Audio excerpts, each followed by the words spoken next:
ഏഴാമത് rain international nature film festival ഇന്നും നാളെയുമായി ഇടുക്കി ജില്ലയിൽ നടക്കും. കുട്ടിക്കാനം മരിയൻ കോളേജിൽ വെച്ചാണ് ഫിലിം ഫെസ്റ്റിവൽ നടക്കുന്നത്. കുട്ടിക്കാനം മരിയൻ കോളേജിലെ മാധ്യമ പഠന വിഭാഗമാണ് ഫിലിം ഫെസ്റ്റിവലിന് ആതിഥേയത്വം വഹിക്കുന്നത്. പ്രകൃതി, പരിസ്ഥിതി സംരക്ഷണം എന്നിവയെ മുഖ്യ വിഷയമാക്കി നടത്തുന്ന അന്തർദേശീയ ചലച്ചിത്രമേളയായ റെയിൻ ഫെസ്റ്റിവൽ ഇതിനോടകം തന്നെ രാജ്യാന്തര തലത്തിൽ പ്രാധാന്യമർഹിച്ചിട്ടുണ്ട്.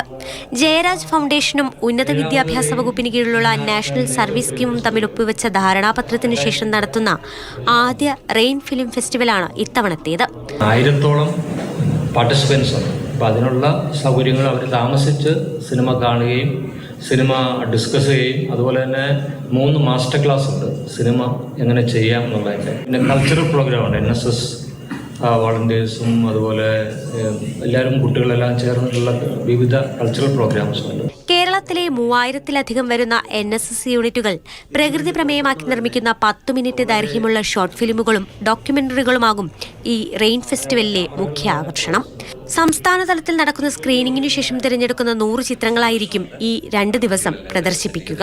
ജയരാജ്, കവിയൂർ ശിവപ്രസാദ്, വിനോദ് P. ശിവരാമൻ എന്നിവർ നേതൃത്വം വഹിക്കുന്ന മാസ്റ്റർ ക്ലാസുകളും ഫെസ്റ്റിവലിൽ നടക്കും. മാതൃഭൂമി ന്യൂസ്, കുമളി.